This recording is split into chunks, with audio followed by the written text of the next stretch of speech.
qu'on a ici. Ok, je vais partager en attendant. Yo ngarde ka live ɗo. Ɗerol ɗo en wayrino wari wadde ɗo live moƴƴa donc du coup.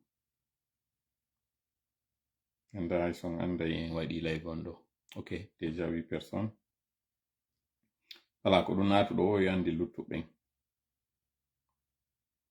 Ande ko ɗo ardirɗen.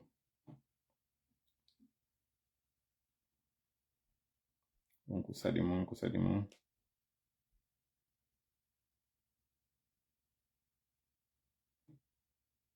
Combien de personnes? Déjà 45. Ok. Acca ka jappa ndalawon sikkunole mi ñentike ɗo mi hirinta on hande kono. Mi yi ko mi geri wo on tawete hiroɓen ɗo. Yafe vraiment miɗo andi ko yawɓe golle jango. How are you doing, bro? From Gambia. I'm doing absolutely fantastic. I'm hoping the same thing for you. Fafaya Habibullahi Jallo. Walaikum salam wa rahmatullahi wa barakatuh.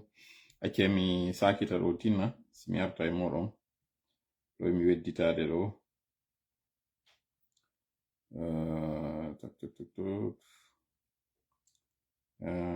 Hakkil famu pinal. Wala ara no wodi ko mi toroto on ɗo ko waɗan ton en. Anda si ɗon andi konno ɗum warrete mais c'est important.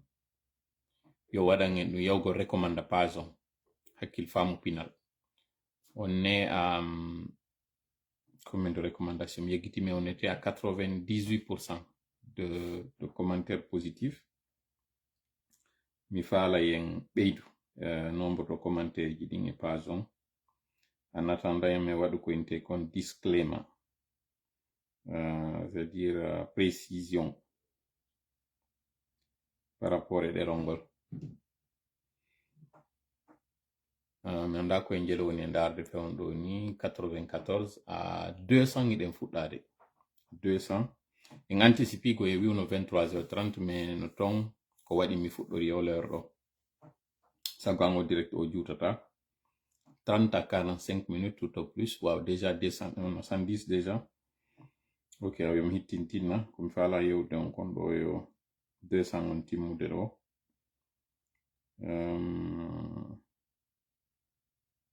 Voilà, natuɗo o e sakitu waɗa kadi ɓerkoy.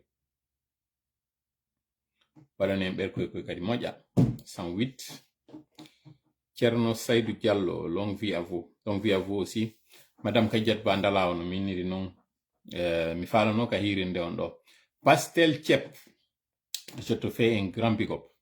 Sincèrement, hande mi wawi ma yide. J'étais très content de te voir. Enfin, mi andasi ko ande mi yidon, mais j'ai vu ta vidéo très séduit. Je découvre un soldat, je découvre un combattant, je découvre quelqu'un qui a la haine et qui a le courage.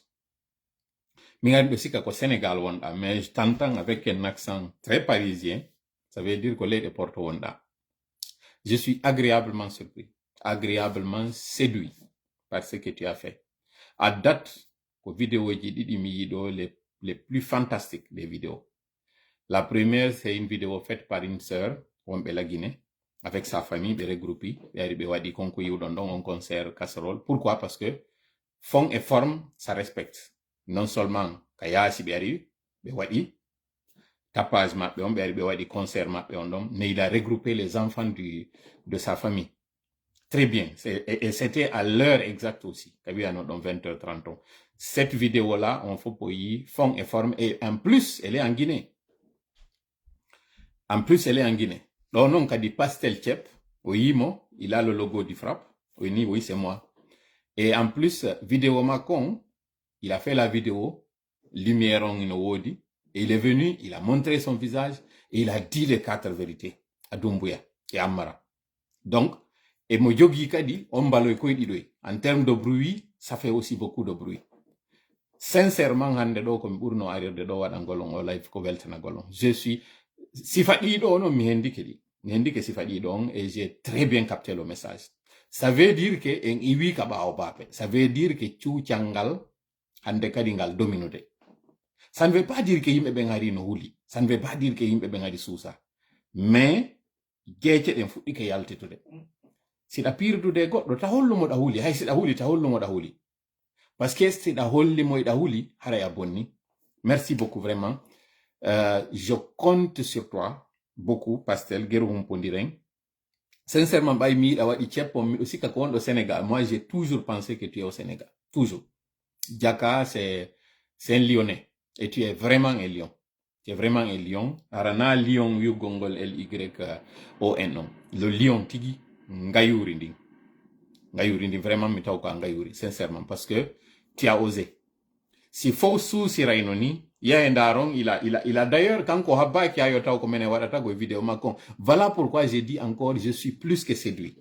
Et mi hande kadi yimbe bus et tawno, misikano e wadde, les mêmes auraient fait, ça c'est déjà un avantage, ça veut dire que wombe wadde ben, be habali, hibe jokki don, be lo ali, be yawitaki kadi, mais wobbe kadi watti ke hore meden. Sincèrement, comme une vidéo elle est plus complète parce que déjà tu as rappelé 8 à 3e jour du concert casserole. Donc, nous on holli da kontude, nous on holli kanyum kadi kala yewe da madon no andi oui lui il suit. Et en plus de ça kanyum kadi anabidi kadi et logo frappant. C'est-à-dire toi tu es un combattant. Si mi woli mi falja joni, donc je préfère parce que sinon wobbe go sikay haray mi yewiti ko mabbe kon. Je vous invite vraiment à aller voir sous l'un des posts du Frappe, Kawadi, donc, quand kaka commenté, il wadi vidéo makon. Et à visage du couvert, il dit ces 4 vérités à cette gente-là. Un faut qu'on y doit d'un souci. Fellite, seigneur de nangay goto, ido tato. Et wata nangu de la Guinée fou. Comme on dit, on peut arrêter le révolutionnaire, on peut le mettre en prison, mais jamais la révolution. La révolution, elle survit. Elle survit à ses hommes. Contrairement à une autre révolution qui tue ses hommes. Contrairement à celle-là, la révolution que nous faisons, c'est une révolution qui fait survivre ces hommes. Sincèrement, mi weltani kama moja. Mi fala kadi fo yo watto yan weltanoma. Mi weltani ke kadi fop tous les anonymes be tawbe ben wadali postido, wadunobe wombe wadde mi do weltani kanyum kadi wado yo inshallah jabi parce que alkam sakara si Allah jabi beyduto. Alkam sakala. Parce que ko wonde nge wadde do ko nge fokiti en darata ko, il n'en est pas question. Daragol ala ngo cippiro do. Daragol ala ngo do parce que en wata darade dum do. Yimbe maayi ha ko tawata en wawata hande kadi accude be dum ko maayi ko nitu go. Dimmel mudum kadi holare wadi yimbe ben habburi ke tamaw jamaawo fu hande do koy dum do woni. En wata holede habbore dum do fu liben. Gasata mojjana en haray en hebay kuddindi tawata lannata. Déjà 300 et quelques 8 minutes. أعوذ بالله السميع العليم من الشيطان الرجيم بسم الله الرحمن الرحيم رب اشرح لي صدري ويسر لي أمري واحلل عقدة من لساني يفقهوا قولي ربنا علمنا ما ينفعنا وانفعنا بما علمتنا وزدنا علما نافعا واجعلنا للمتقين إماما ويكاد الذين كفروا ليزلقونك بأبصارهم لما سمعوا الذكر ويقولون إنه لمجنون وما هو إلا ذكر للعالمين وما رميت إذ رميت ولكن الله رمى بل نقذف بالحق على الباطل فيدمغه فإذا هو زاهق ولكم الويل مما تصفون وقل جاء الحق وزهق الباطل إن الباطل كان زهوقا ما جئتم به السحر إن الله سيبطله إن الله سيبطله إن الله سيبطله إن الله لا يصلح عمل المفسدين وما هم بضارين به من أحد إلا بإذن الله وما هم بضارين به من أحد إلا بإذن الله وما هم بضارين به من أحد إلا بإذن الله ولا يفلح الساحر حيث أتى فإن تولوا فقل حسبي الله لا إله إلا هو عليه توكلت وهو رب العرش العظيم إنا كفيناك المستهزئين إنا كفيناك المستهزئين إنا كفيناك المستهزئين والله يعصمك من الناس اللهم صل وسلم وبارك على نبينا محمد وعلى آله وأصحابه ومن تبعهم بإحسان إلى يوم الدين أما بعد. Nous sommes aujourd'hui le jeudi 15 août 2024. Il est présentement 23 heures passées de 15 minutes en temps universel, bientôt 16. C'est 2 heures de plus du côté de l'Europe où vous êtes hyper nombreux malgré l'heure tardive à nous suivre et à nous faire confiance. Nous vous en sommes très reconnaissants et nous osons espérer que cette aventure qui se poursuit maintenant depuis bientôt 4 ans, qu'elle va se poursuivre et de la manière la plus belle. Au menu de ce soir, comme vous avez dû le constater, c'est le point de l'actualité de ce jeudi. Vous savez, comme tous les jeudis, nous avons initié ce qu'on a appelé les concerts casseroles. Ça consiste à faire du tapage, à faire du bruit, que ce soit des klaxons, que ce soit des coups de casserole, des bruits de casserole, que ce soit des sifflets, des vuvuzelas, tout ce qui peut faire du tapage nocturne c'est une forme de manifestation d'ailleurs, l'une des manifestations les plus pacifiques, les plus écologiques parce que il n'y a pas de risque, vous le faites devant chez vous, mais ça a plus d'effet, ça a plus d'écho dans la cité puisqu'il s'agit de bruit. À côté de ça aussi, vous savez, le FNDC avait initié, et d'ailleurs c'est sous la houlette du général ou bien du Raïs Founike Mengue qui est actuellement en détention avec l'autre camarade Bill Loba, tous les deux avaient initié ces journées t-shirt rouge. C'est justement pour accompagner cela et pour pérenniser l'action ou les initiatives qu'il avait laissées que nous sommes en train de faire ça ce jeudi, une façon d'accompagner mais une façon aussi de rappeler parce que justement le rappel profite aux croyants. C'est désormais plus de mois depuis que toute la Guinée d'ailleurs, si nous allons par extension, les Guinéens sont dans une prison à ciel ouvert depuis maintenant plus de 2 ans, depuis l'arrivée de cette gente qui nous avait promis monts et merveilles et qui avait semblé être de bonne foi lorsque le colonel caporal maintenant, Laye Mamadi Doumbouya, était en train de tenir son discours en nous faisant croire qu'il est venu répondre à la sollicitation des Guinéens, au cri de cœur de Guinéens.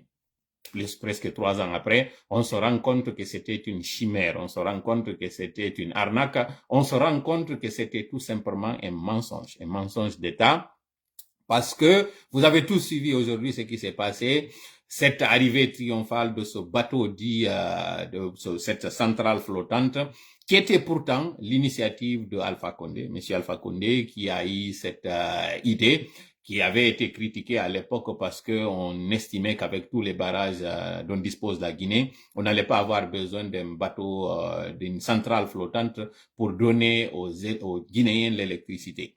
Lorsque le CNRD est venu pour faire une pression sur la société Al-Bayraka, ils ont décidé de résilier à l'époque le contrat et renvoyer le bateau, tout simplement parce qu'ils estimaient que c'était une poche de dépenses inutile. Plus d'une année après, nous on se rend compte, tout le monde se rend compte parce que nous on était déjà au courant, le CNRD se rend compte qu'ils se sont mis un doigt dans l'œil et finalement au niveau de l'opinion, comme ils l'ont fait, ils ont encore montré leur incapacité, ils ont montré leur incompétence, ils ont montré leurs limites. Parce que l'une des raisons pour lesquelles il y avait eu le coup d'État, si vous avez suivi l'entretien, cet échange très courageux entre M. Alpha Condé et ses soldats cette matinée du 5 septembre, l'un des militaires était en train de dire, il paraît que la question de Caleta c'est le barrage duquel venait cette électricité, le soldat était en train de donner comme argument et convaincre M. Alpha Condé de signer sa lettre de démission. Il disait que Caleta, il paraît que ça ne va pas. Donc, la question d'électricité était une des raisons, était l'un des motifs, un des arguments brandis pour faire le coup d'État contre M. Alpha Condé. Aujourd'hui, les choses sont là, le temps est le meilleur juge. Le jugement est fait, l'une des sentences vient d'être rendue aujourd'hui. Le verdict est sans appel. Le CNRD a échoué et M. Alpha Condé, en tout état de cause, même si c'est gênant de le dire, finalement, le CNRD vient de lui donner raison, vient de lui accréditer. Je dirais même que le CNRD, à travers cet acte aujourd'hui, vient de réhabiliter M. Alpha Condé parce que c'est la continuité de ses œuvres. Et encore une fois, comme j'ai dit, c'est gênant de le dire, mais on se rend compte que le CNRD est incapable. Et ce n'est que le début. Ils vont réhabiliter tout ce qui était là. Finalement, ils finiront par eux-mêmes se faire le coup d'état sur eux-mêmes et se faire leur propre harakiri. Haray ko sali modon ko toli ka deror do no tine don do ni haray mi wuritike ma cousine Husainatu moƴƴanon mi jalminima miɗo lando ɗon si foyno e jam miɗo hiwroɓe gurden ɗon fof mi weltike moƴƴanon miɗo yama moƴƴa e c'est la première fois hande ɗo miɗo yiide ida wadde commentaire ji maɗa ɗi donc haray no tinirɗon noon hande ko alkamisa ñande 15 ndu lewru août hande ɗo kadi ɗen ari fi yewtugol ko fewndi kon ka leydi meɗen lagini hande ɗo ko toɓɓe ɗiɗi jogiɗen toɓɓere meɗen aranere nden ko fi o bateau mo tawata ara ɓe addi ɗo weddintinirgol en e fi kañum kadi konko wonɗon e yiide yimɓe no yewta ɗo fi ko feƴƴi e aéroport mo tawata en même temps iɗo waɗande CNRD publicité on aéroport maɓɓe mo tawata on salon maɓɓe VIP onon o wawali famude han joni ko onno woɓɓe wona utilisere de fi en waɗanɓe promotion piiji ɗi ɓe woni wadde ɓe embarque en parce que enen en ala nandi sujet ji ko yewten pendant ce temps yeggiten hande ɗo comparazal ko alkam samo tawata yimɓe ɓe no duwano yewde fi t-shirt rouge e yeggitino fi radio ji tawɗi ino ferma e yeggitino camarade ɓe men ino sok ay yeggitino guinéen ɓe ɓen ino e nder gaygi e yeggitino fi accident ji waɗɗe goɗɗo eno waɗi hanki hay neɓali taw e yeggitino laawi ala e yeggiti insécurité e yiɗo ka chauffeur ɓe attaque ɗo ka tawata chauffeur on o fellama à 2h du matin ɗiɗo piji fof enen e yeggitiji ko wonɗen e yewtude ko pasque goɗɗo eno salana salon VIP on salon VIP on to woni ko o hangar maɓɓe mo ɓe waɗi ɗo mo ɓeyni wokko aéroport ɗo finen seeɗa e jama finen seeɗa e jama accen tawgol enen iɗe wawa faara vélo ko tumayno pédalede woyno jalbude enen ko woni tuma fineten justement deuxième point on kañum kadi ko ngi manipulation wingi tawata o yiɗo kaɓe inni wo Emmanuel Macron ino soutenimo kanko Mamadi Doumbouya kono ɗum kadi woni fi ɗum ɗon ko ɗum ɗon kadi aray ko ɗe ɗo woni toɓɓe ɗiɗi ɗe yewteten fi muɗum nden mi torike noon Allah taw ɗon ko kanko woni ko newnani en heɗintingol nde jonde meɗen ɗo yo waɗan en jonde nden barkinande yo hawrintinan e sawaba ko mi yewta ɗo komi fuufa ɗum ɗo no yawiri ɗo ni pendant qu'il est déjà 16 minutes gibi fuɗɗiɗen ɗo mi hawrita e sawaba on ka yewtugol onon kadi hawɗon e sawaba on ka jentitagol mi heɓa nafa ko mi yewti kon onon kadi heɓon nafa ko jentiti ɗon kon surtout ka tawata ara niɓɓi ɗo moƴƴa non si ɗum ɗo noon laatiki ara yettemo kanko Allah mawninen fi makko anditen ko kanko woni aray ko moƴƴi e meɗen na mbawdi an ina gandal an na cuucal an ko ɓuri hay goto sina ɗiɗo fo andite neɗɗon mo wawi faljude si mi ari noon waɗugol ɗum mi falji mi fawnike mi feggike maɗum mi faayi e nder yewtere hande ko wallidiren haray mo moƴƴa no mi wirta on noon toujours na wondema mi andu mo ɓuri hay goto ko wallidiral wonɗen ɗo e muɗum si tawi noon ina ɗiɗo fof kadi anditen noon ɓay tun ko inde Allah woni ko fuɗɗorɗen ɗo maɗum iɗen joopi ko konɗen waɗirde ɗo eɗen laɓɓinani fi Allah iɗen horimo kanko kadi seytane kanko yiɗa ɗum ɗo mo wawi faljindelam min ka yewtere ma o faljina on onon ka jentagol en torike noon Allah yo dandu ɗum ɗo haray ka yawnugol ngol tigi tigi yewtere nden no mi inniri on noon hande ko toɓɓe ɗiɗi marɗen toɓɓere meɗen ara nder nden ko fingi polémique wingi yimɓe woni e waɗude mi yeetike on mi fillito kañum kadi cippirol ngon kaka hoore woni e waɗude kaka hakkille ɗo wona ɗen tappede no woniri noon gibi toujours ko hoore nden en wi'ay wawɗo kaka hoore tappata wawaɗo kadi kaka hoore wona tappede enen noon ko ha honde tuma woneten wawaɓe enen ko ha honde tuma wonaten doolaɓe enen o internet men mo wonɗen e sodude ɗo enen e wawali andude ko enen jeeyi o e wawali andude ɗi téléphone ji ko enen jeeyiɗi awa si tawi ko woɓɓe woni créyoɓe actualité enen kadi en wawata créyude actualité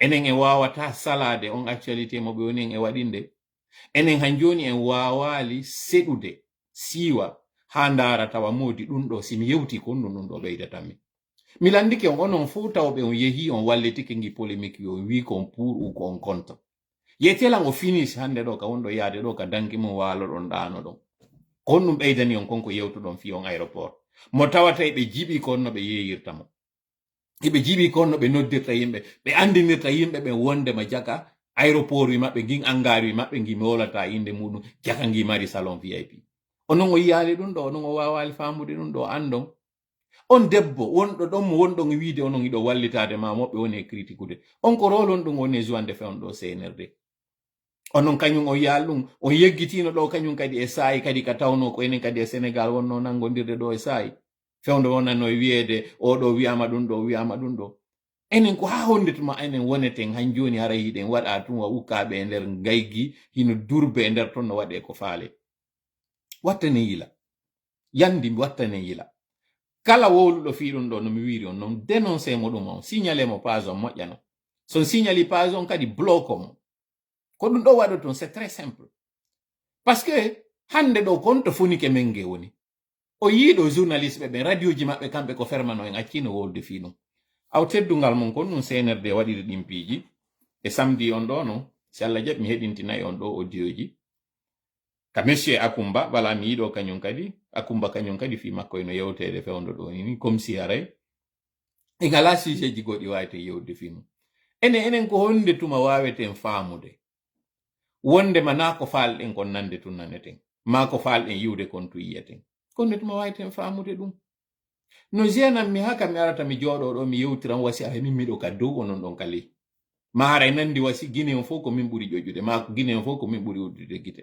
ma ɗum guine on fof ko min ɓuri marde hakke no jenan mi ha ko ɗum o yiyay woɓɓe no ara ka commentaire ji ɗo nanga wigol monsieur connaît tout parce que j'ai l'impression que ko alluwal waɗɗen ma ɗum ko tableau ko arete janne yimɓe ɓen alors que ɗe ɗo mbulla marde hakkil kami ari mi jooɗi ɗo mi yeetike on fus mi ɓura on ko noppi ɗiɗi mi jogi, gite ɗiɗi mi jogi, hunduko mi jogi. Ko nde hoore nde mi jogi ɗo non kadi ko sifa nde ɗo jogi ɗon.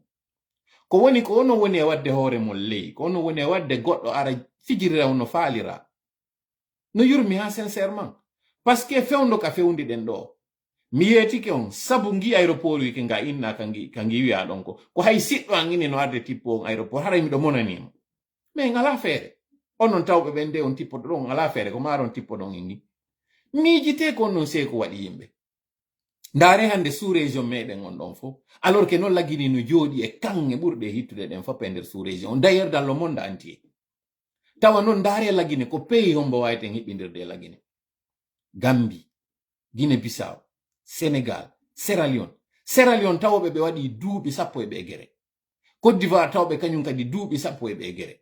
Guinée Bissau tawɓe kamɓe indépendance maɓɓe on ɓe waɗu gere ha tay kamɓe he minji no ira no wodi nokkeli go sa yehi nder Guinée Bissau ton sa naati e cuntuji gono ton ko minje fettanayma.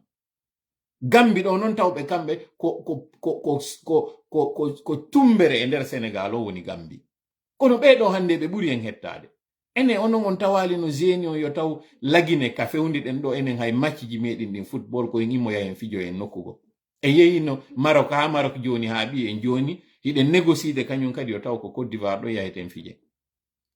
Leydi non innani ndi heɓi plus de 66 ans d'indépendance. Ɗum ɗo fof tallal lakke muɗum ko o kefeero ɗo wiyeteɗo ɗo Sékou Touré. Mi wola ɗum ɗo clairement. Parce que keferan ka ko ɓura sifa konko wonno waɗude yimɓe ɓen hendo yimɓe naada ɓe ni kaso warira ɓe ni tum.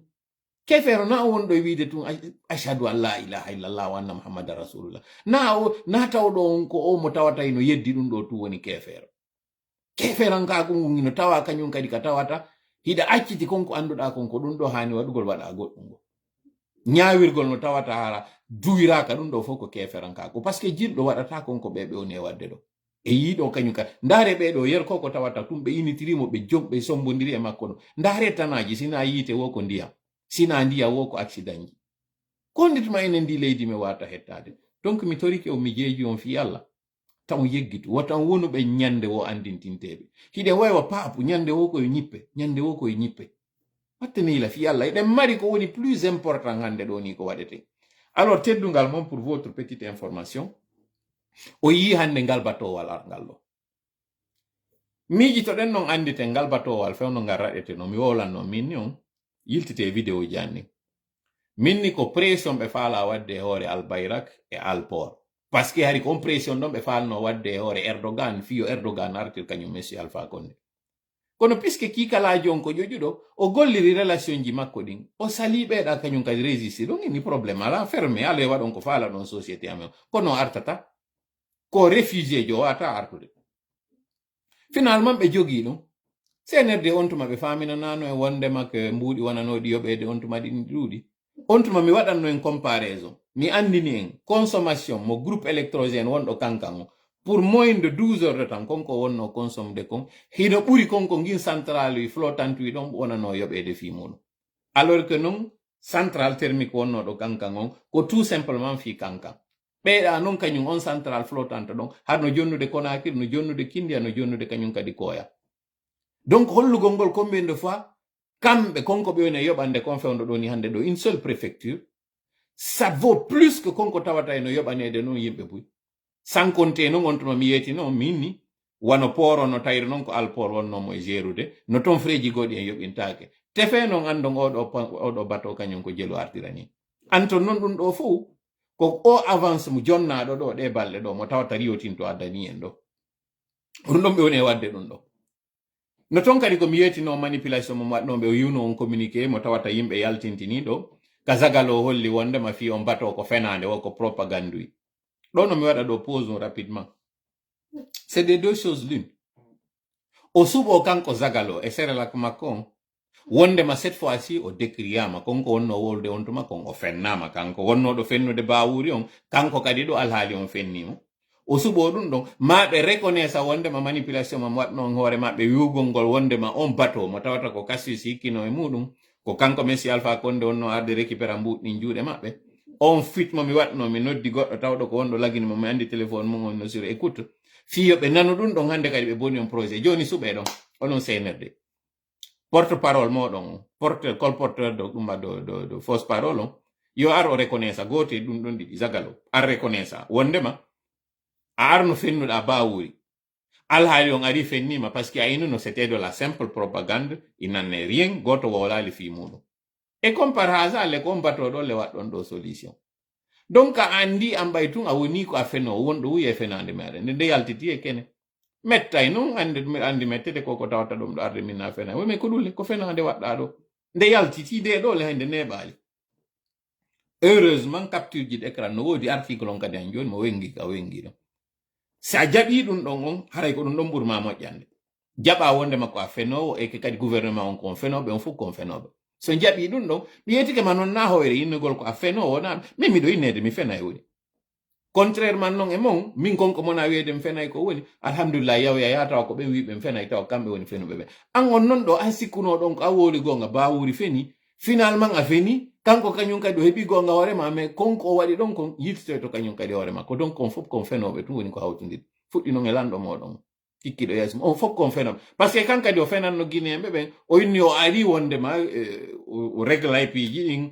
o innino kañum kadi par ce que kanko noddano in ene ngal bato amen accungal yaa o inni yongal yaw on fof kon fenoɓe ɗum ɗo noon no yurmi ha feƴƴiti bon yafoɗolam ɓeɓe mon e yiwde ɗon ɗo wola ɗum ɗo inna wondema ko fenande on yafotolan kono ko noon ko gonga il faut on tigi wola so tawi goɗɗo woni fenowo ko sifa ɗon ɗo heɓata maintenant on bato ɗon kañum kadi to nango komantugol fi makko taw komantu exige onon guinéen ko ɗo non woni ko senɗen polémique wingi ko nangoyta waɗoygol ɗo ko wiwgol ngol kaari wowli fi bateau on kaari wowlaali fi bateau on na ɗum ɗon woni important ɓe raƴinoke bateau mo tawata on bateau ko raɗano ɗon ko yimɓe ɓen perdi courant pendant un certain temps on bateau ɗon hari mo yoɓede no moins cher ɓe addoyi goɗɗo goo ko jelu ɓe addiri oɗo pour combien de temps ɓe addi mo mbuuɗi ɗin ɗi ɓe woni yoɓude ɗon ko appel d'offre ɓe waɗi konno ɓe woni ɗe yoɓirde ko ɗum ɗo duwaɗen landade ko ɗum ɗo woni les bonnes questions voilà les vraies questions que les questions doivent, les Guinéens doivent se poser. Sortez de cette manipulation, portez de ces futilités. Lorsque vous êtes en train de parler de ce bateau, n'oubliez pas, ce bateau est venu pendant une période où on n'avait pas besoin du bateau. Ça aussi, il faut le souligner.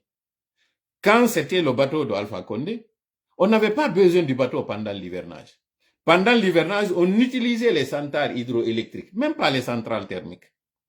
Pendant l'hivernage, le bateau, lui, on l'utilisait pendant la saison sèche. Il ne venait que de relais, il n'était là que pour accompagner, pour que certaines tribunes puissent se reposer. Mais là, on est au mois d'août, là. Plein hivernage. Août, c'est la saison par excellence pour les pluies. Et c'est pendant ce temps-là que le Guinéen est en train d'applaudir une autre poche de déperdition d'argent. Pourquoi le CNRD avait renvoyé l'autre bateau? L'argument n'était-il pas que l'autre bateau était très très gourmand et que c'était une dépense colossale qu'il fallait éviter? Mais pendant ce temps, c'est que ce bateau-là coûtait quotidiennement à la Guinée. La centrale thermique de Kankan coûtait plus cher pour une durée moindre et pour une capacité et une puissance encore moindre. Dites-nous ce que vous êtes en train de faire. Sérieusement, dites-nous à quel prix vous avez eu ce bateau-là. Comment se fait-il que vous renvoyez un bateau, vous le ramenez encore? Pourquoi l'avoir fait? Quelles sont les conditions? Soyez ouverts. Cette opacité, elle ne va pas marcher. Soyez lucides et soyez translucides pour qu'on puisse voir ce qui s'est passé. La transparence doit être de rigueur. Et c'est à nous, Guinéens, d'exiger cela. N'allez pas sur cette futilité, comme j'ai dit, à parler de ce qui s'est passé dans une salle bien. Sans vous rendre compte, vous êtes en train de faire à la fois une diversion, parce que vous oubliez que le CNRD a kidnappé des camarades et a condamné d'autres encore de manière injuste, mais tous ceux qui sont en train de parler aujourd'hui sont susceptibles d'être arrêtés. Abakar Souma comment s'appelle son parti, comment s'appelle le parti j'ai oublié le nom de son parti, si vous pouvez me mettre le nom de son parti dans les commentaires. Il est rentré de son exil du Sénégal. Nous dit-on qu'il avait été arrêté. Mais puisqu'il n'y a pas de médias pour en parler, ce sont des spéculations, ce sont des rumeurs. On a appris qu'il a été arrêté. Sans qu'il y ait ni confirmation, ni infirmation. Et nous sommes au 21e siècle. Pendant ce temps, le CNRD est en train de nous vendre des salades. Le CNRD est en train de nous vendre des infox. Tout simplement pour opposer les uns des autres. Donc, chers Guinéens, ne participez pas dans cette polémique. D'abord, cet artiste dont on ne veut pas nommer ici, vous connaissez très bien sa position par rapport au CNRD. Et c'était encore la même il y a quelques temps qui avait conduit tout un pays dans un clash qui n'en valait pas la peine, entre elle et une autre artiste, qui est elle, actrice. Pourquoi et comment se fait-il que, comme par hasard, cette polémique-là, elle est entretenue dans... C'est une publicité que vous êtes en train de... Parce que le CNRD n'arrive pas à vendre la destination Guinée. Le CNRD n'arrive pas à vendre tout ce qu'ils ont fait sur lequel ils comptaient. Maintenant, leur unique espoir, voilà, quelqu'un a dit MPC, Mouvement des Patriotes pour le Changement. Est-ce que c'est ça? Alpha Omar Diallo, il dit que c'est le parti de Abakar Souma s'appelle MPC. Je pense que c'est AP quelque chose, si je ne m'abuse. Je ne sais pas si c'est MPC. Il était ancien député de l'UFDG, du côté de Dixine. C'est lui-même. Quelqu'un a dit ancien député UFDG. Il s'agit de lui. Il était du côté de la Casamance ou bien de Dakar. En tout cas, il était en exil depuis un certain temps parce qu'il craignait pour sa vie. Et il est rentré récemment. Il avait été interviewé par un média et il a confirmé qu'il est rentré au Bercail. Sauf que là, on nous apprend que non seulement il avait été arrêté, nous essayons de confirmer, personne pour nous dire. Et ensuite, il y a celui qui avait fait la déclaration là du côté de Kipé, lui aussi, on nous dit qu'il a été arrêté. Finalement, le CNRD est allergique aux critiques. Justement, si nous nous rendons compte que le CNRD est allergique aux critiques, il faut le critiquer. Il faut faire ce que le CNRD déteste. Il faut aller sur ce temps. Mais sortez, voilà, quelqu'un a dit APG. Est-ce que c'est APG? Je ne pense pas que ce soit APG. Aboubakar Diallo. Bon, tout ce qui compte, parce que je ne voudrais pas que ce live-là soit long, on est déjà à 32 minutes. L'information du jour, retenez que le CNRD est dans des difficultés, dans de grosses difficultés. Voilà pourquoi il faut nous distraire, parce qu'il y a une pression internationale qui se fait pour les camarades de Fonik et Mengue pour qu'on puisse au moins savoir où ils sont, parce que c'est ça le B.A.B.A. Ensuite, il y a cette communauté internationale qui commence à avoir elle aussi une pression par rapport à ce qui est en train de se passer en Guinée. Vous n'êtes pas sans savoir que les jeunes à côté, ce n'est pas le parfait amour. Et justement, le pays qui est en train de soutenir ces jeunes-là est aujourd'hui dans ses propres difficultés à travers cette offensive ukrainienne. Mais aussi, vous voyez ce qui est en train de se passer au niveau au niveau de la Palestine, entre l'Israël et la Palestine. Vous vous souvenez très bien qu'il y a eu ce crash d'hélicoptère du côté de l'Iran. Et ça n'est suivi justement ce changement à la tête du pays, de l'État islamique. Ensuite, il y a eu ces salves d'assassinat de leaders justement du Hamas et la tension qui est là-bas. Donc actuellement, les alliés sont dans leurs propres difficultés et vous allez voir dans les jours à venir quelques difficultés encore du côté du Sahel avec certaines activités qui vont reprendre du côté de ces pays-là, pour lesquels d'ailleurs nous exprimons toute notre solidarité, parce que le peuple de ces trois pays, le Niger, le Burkina et le Mali, traversent des situations très difficiles, à la fois sur le plan économique, mais aussi sur le plan social, parce qu'il manque de beaucoup de choses. Et c'est le lieu justement d'exprimer notre soutien, notre solidarité à ce peuple qui est à sa tête des dirigeants qui forcément ne sont pas en train de diriger les pays vers la direction qu'il faut. Mais qu'à cela nous tienne, pour ne pas sortir de l'essentiel, nous aussi, la Guinée, nous avons nos propres problèmes.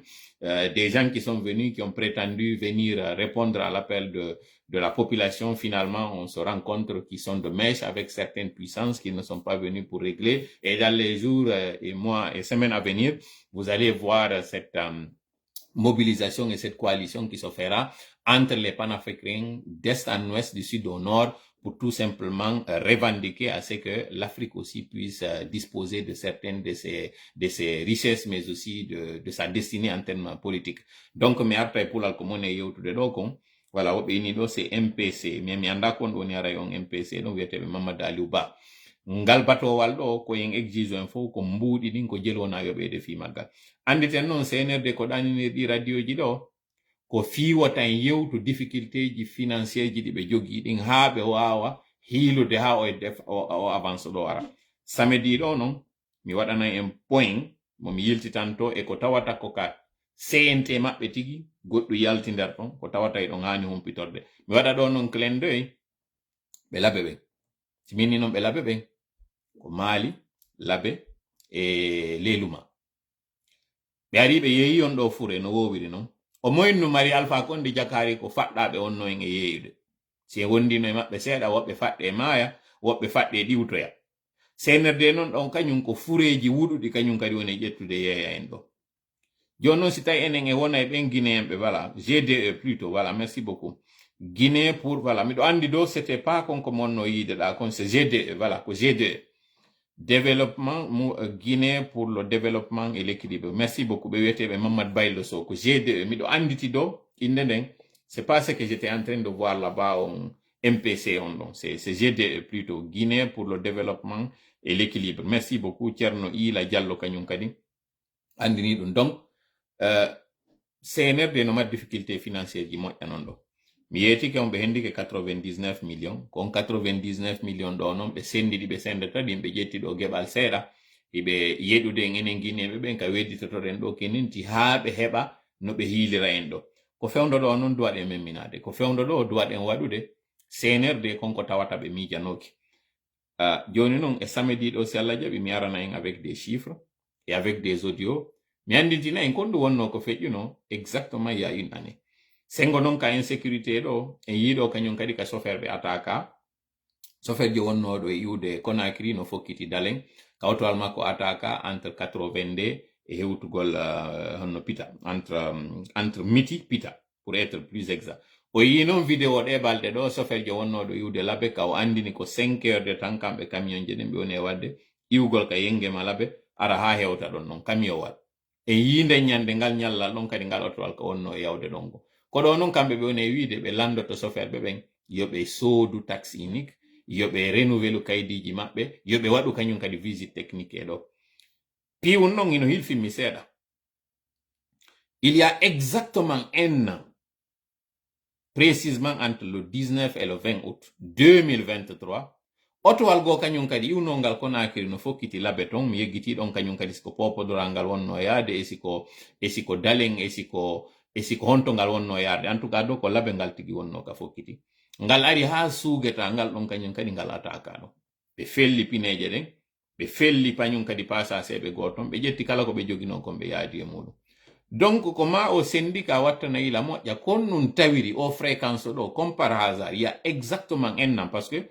o watta ko waɗɗo ɗo kañum kadi ko mois d'août ɗo o waɗi aux alentours du 11 au 12 donc c'est à peu près yontere woni hakkunde muɗum en terme se inni kaka jour ji ɗum mais en terme de délai ko exactement en nan ɗum ɗo waɗi andi enen en tefata kon ɗum woni e waɗude piiji ɗi en yuɓɓidirta kañum kadi ko waɗi kon e goɗɗum ngo ko waɗuno ara wattani yila moƴƴa ɗum ɗo ala waɗirde par hasard et comme par hasard ko towal fokkitungal kañum kadi dalen pourquoi ɗum ɗo ino waɗude est ce que o chauffeur joɗo ka tawata o ari ka explication en nani fuuta ka meɗen ko andini kon mi weltanoɓe ɗo moƴƴa kamɓe modi Alpha Soumata Kaw hiɓe wakkili moƴƴa jonnugol en information ko woni feƴƴude kon ka fula sori mais sen nani e nder explication waɗoynoɗo yeeso ɗon ko wondema ɓayi ɓe fellama ɗon ɓe yiltitino sengo mitiri ndin ɓayi ɓe yiltiti ke sengo miti on si je ne m'abuse ɓe aroyno ɓe tawi otowal go kañum kadi tawgal ngal ɗon kañum ko Conakry ngal fokkiti ça veut dire que kaɓe ari ɗon ɓe fotti e ɓeeɗa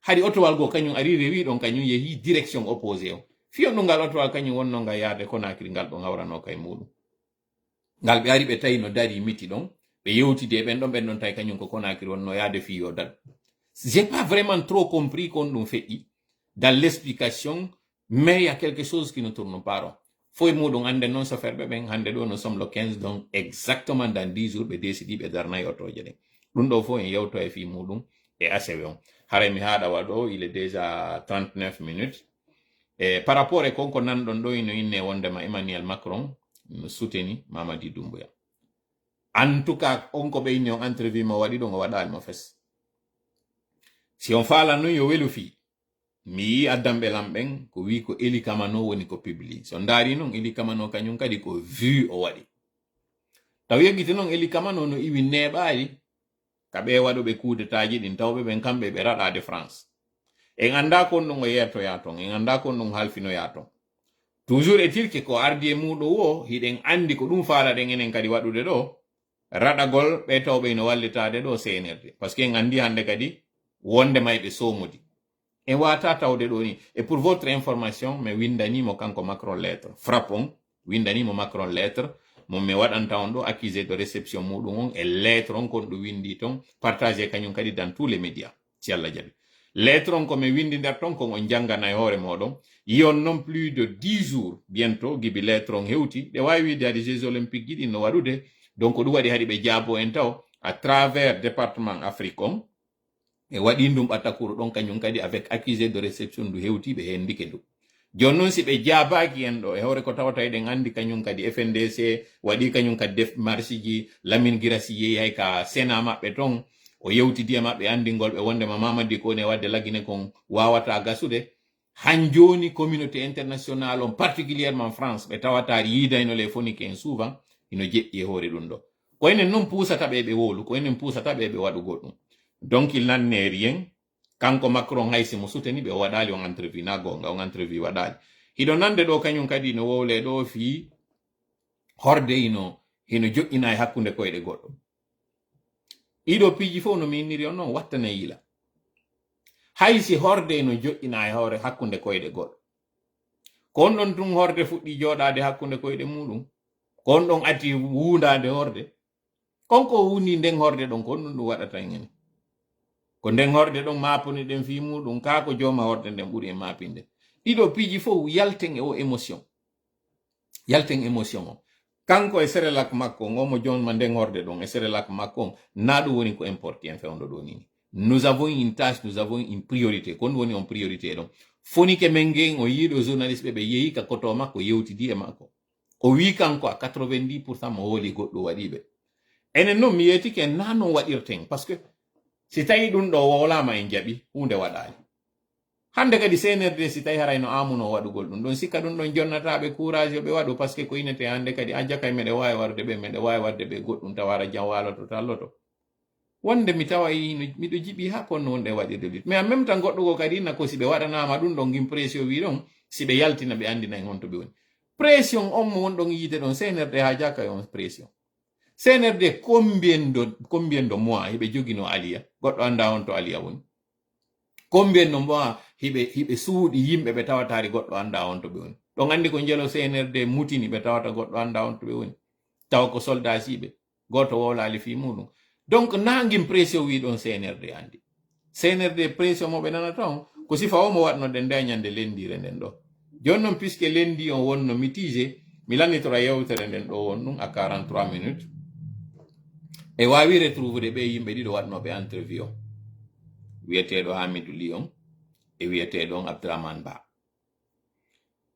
en addanama information ji complet goɗɗo e maɓɓe hay ko hombo ɓiɗɗo makko on innitira pour vous dire combien de fois yimɓeɓe no wakkili moƴƴa sinnama jonnugol information mo motoru ndun goɗɗa he dariki à distance tiirimo kanko e motoru ndun hollugol numéro plaque on ɗum ɗon fof en hendike ɗo mais en même temps yimɓe ɗiɗo kadi contacti en goɗɗo siɗɗo goɗɗo e maɓɓe mo wonno yeydude ɗuma honno INIPRA contacti en ɗo fi jeejugol en par rapport e konko tawata aray no heɓɓa ɗon e journaliste go kañum kadi jeeyaɗo e ɗin médiaji ɗin ɗon contacti men fi wiwgol ngol kamɓe si goɗɗum waɗiɓe ko kamɓe heɓata probléme et que finalement si yeyri noon ɓe wawata heɓude e maɓe ɓannoya micro joni noon ɗiɗo fof c'est en concertation par ce que en wawata jaɓande ɓen ɗon konko ɓe waɗi ɗon kon en wawata e kadi na par ce que ɓen nodduɓe ɗon inni no yewtude fi maɓɓe ɗon waɗay ɗum ɗon on yiltita en ko wonɗen kon non c'est en étude ɗiɗen daarode moƴƴa